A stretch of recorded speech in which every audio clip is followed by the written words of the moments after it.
ҳадияи фонди хайриявии Музаффар дар оғози соли нави таҳсил хонандагон ва омӯзгорони муассисаи таҳсилоти умумии рақами 141 шаҳраки Шарораи Ҳисорро интизор аст.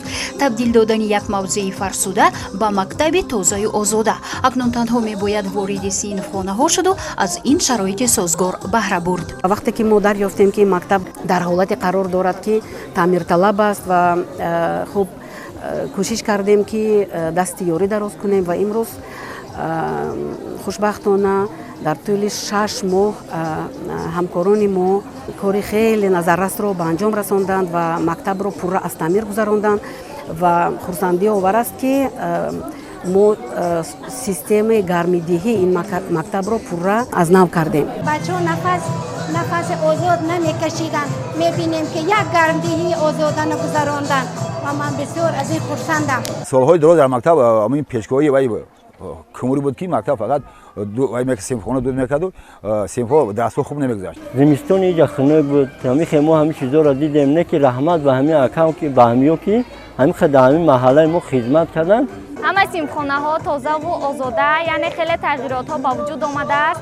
акнун мо метавонем аз моҳи сентябр дар ин ҷо таҳсилро идома диҳем бо баҳои хубу аъло. дар баробари ин синфхонаҳо, хонаи муаллимон, китобхона ва дигар ҳуҷраҳои кори таъмири асосӣ дида бо мебелу таҷҳизоти нав таъмин карда шуданд. ба симфонаҳои барҳаво медароям, тозаи озода медароям ва чӣ гӯям ҷаҳон вай мегирам, қувват мегирам. ба ҳамин синни сол нигоҳ накардам. ман мехоҳам ҳоле дар ҳамин муассиса чанд соли дигар кор кунам. бо ташаббуси хайрхоҳони фонд ҷойи фарши сементиро дар 7 синфхона тахтафарш гирифт ки барои саломатӣ ва пешгирӣ аз ҳар гуна бемориҳо муҳим аст. шароити беҳтарӣ шуд ки мо метавонем дар мактаб озод кор кунем ва ба хонандагон савои хубтар бидиҳем, чунки мактаб имрӯза шароити беҳтаре дошт нисбат ба аввалаш. дар даромадгоҳи бино зинаҳои панҷарадор сохта дару тирезаҳо таъмиру босозӣ ва рангубор шуданд. системаи таъмини барқ дар ҳама синфхонаҳо, хонаи муаллимон, китобхона ва ҳамаи биноҳои ёрирасон аз нав эҳё карда шуд. ҳама коре ки мо мекунем ба хотири ҳамин кӯдакон аст ва кӯдакон албатта бояд дар шароити хуб таҳсил кунанд, бояд бо сифати хуб таҳсил кунанд ва ногуфта намонад ки мо ҳамасола дар шаҳраки Шарора иқдомҳои хайриявӣ зиёд мегузаронем ва яке аз иқдомҳои мо дастгирӣ кардани талабаҳое ки бори аввал ба синфи 1 мераванд.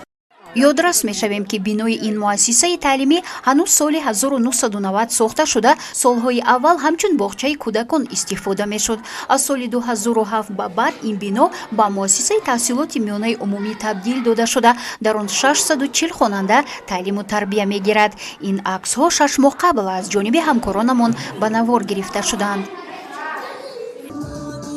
имрӯз бошад хонандагон бо ба бар намудани либосҳои идона ба саҳни мактаб баромада ин рӯзи фараҳбахшро бо қироати шеърҳо ва рақсу шодмонӣ истиқбол мегиранд. ба таъкиди намояндагони фонд ин тасмими бунёдӣ ба рушди сифати таҳсилот ва аз барнамоии донишҳо заминаи воқеӣ фароҳам хоҳад овард. ҳамзамон ба қисме аз хонандагони синфҳои ибтидоӣ ҷузвдон ва дигар лавозимоти дарсӣ тақдим карда шуд. миннатдории худамро ҳамчун волидайн, ҳамчун омӯзгор аз номи ҳамаи волидайн ва омӯзгорони ин муассиса ба фонди хайриявии Музаффар миннатдории худро мерасонам. бояд барои беҳтар кардани шароити кӯдакон бетараф набошанд. бояд ки ҳатман бо мактаб ҳамкорӣ кунанд, чунки масъалаҳои таълиму тарбия на танҳо масъулияти мактаб аст ва танҳо бо дастгирии якдигар, бо ҳамкории зич мо метавонем ба мақсадҳои бениҳоят баланди худ ноил шавем. роҳбарияти мақомоти иҷроияи ҳокимияти давлатии шаҳри Ҳисор ба ташаббускорони иқдом ва омӯзгорони фаъол сипосномаҳо тақдим намуданд. бояд қайд намуд ки фонди мазкур бе ҷалби сармояҳои хориҷӣ ва танҳо аз ҳисоби дастгирии соҳибкорони ватанӣ фаъолияташро пеш бурда, ҳадафи асосии он кам кардани сатҳи камбизоатӣ ва ёрии ройгон расонидан ба қишрҳои ниёзманди ҷомеа мебошад.